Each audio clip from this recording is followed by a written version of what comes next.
আমাদের প্রথম এটা জানা উচিত কেন ভগবান ভাগবত এসেছেন। ভগবান ভাগবত এসেছেন কলির পাপহত জীবকে উদ্ধার করবার জন্যে।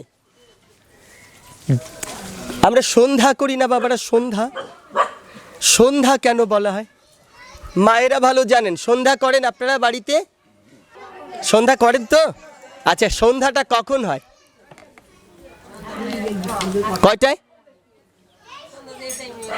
কোন টাইমে হয় এটাই তো জানা দরকার। সূর্য পাঠে বসার। আচ্ছা, সন্ধ্যা কি একটা? ত্রিসন্ধ্যাটা কখন? ওই তিন বেলাটাই তো জানতে চাচ্ছি। মধ্যাহ্ন কয়টায়? একটা থেকে দুটা। এটা কি ঠিক? একদম 12টা মানে 12টাই। 12টা মানে 12টাই। আরেকটা সন্ধ্যা কখন?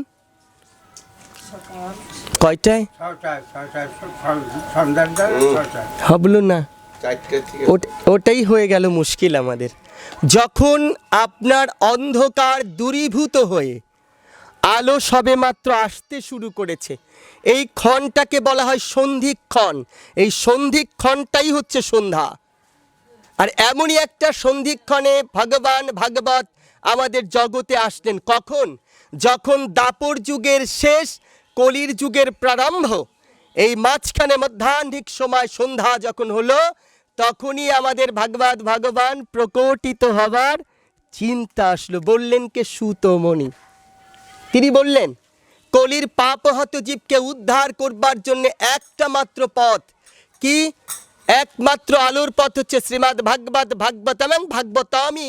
কলির পাপহত জীবকে উদ্ধার করতে পারে। একবার শ্রী ভাগবত ভগবান প্রেমানন্দে হরি বল হরি বল হরি বল। সেই ভাগবত ভগবান, শুধু ভাগবত নয়, ভাগবত কিন্তু ভগবান। ভগবান 3টা রূপে বিরাজমান। ভগবান 3 রূপে বিরাজমান। আজকে বলে দিই মায়েরা, পরের দিন সেটা করবেন। কি করবেন? ভগবান ভাগবত আসা মাত্র ভগবান ভাগবতকে স্মরণ করে হয় পঞ্চাঙ্গ প্রণাম করবেন, না হলে হাত দিয়ে নমস্কার জানাবেন। এখানে যদি হুট করে গোবিন্দ চলে আসে, ভগবান কৃষ্ণ চলে আসে, সবার কাপড় চোপড় থাকবে তো? কাপড় চোপড়ই খেয়াল থাকবে না, দৌড়ে গিয়ে প্রণাম করে। তার প্রমাণ কোথায়? বিদুরের কাপড় ঠিক ছিল না, উলঙ্গ হয়ে চলে এসেছিল।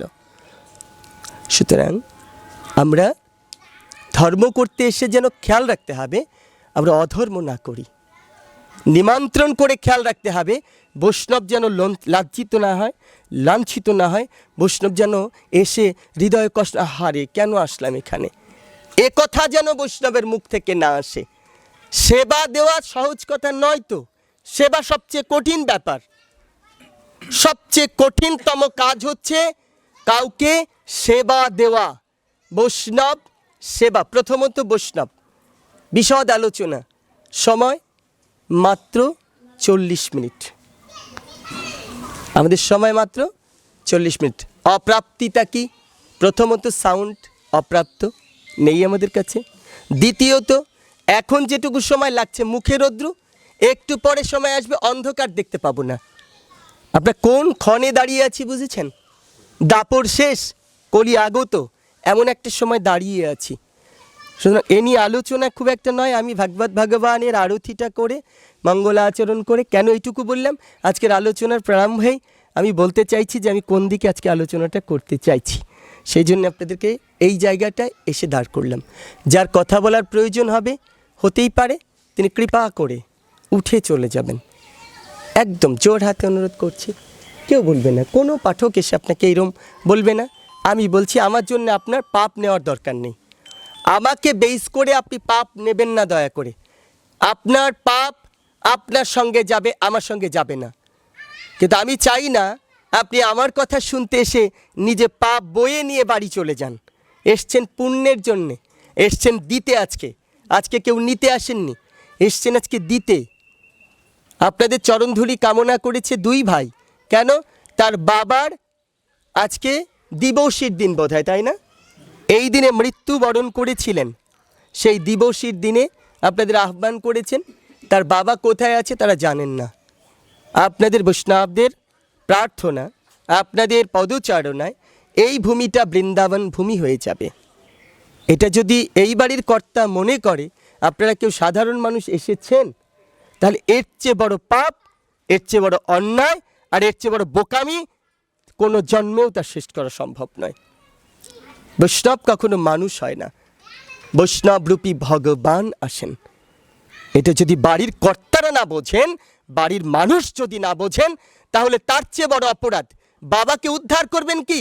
বাবা আরো নরকে ডুবে যাবে। প্রথমত বিচার হচ্ছে বৈষ্ণব কোনো বিচার করা যাবে না, বৈষ্ণবের কোনো বিচার নেই। উনি বৈষ্ণব কিনা এটা বিচার করার অধিকার কেউ রাখে না।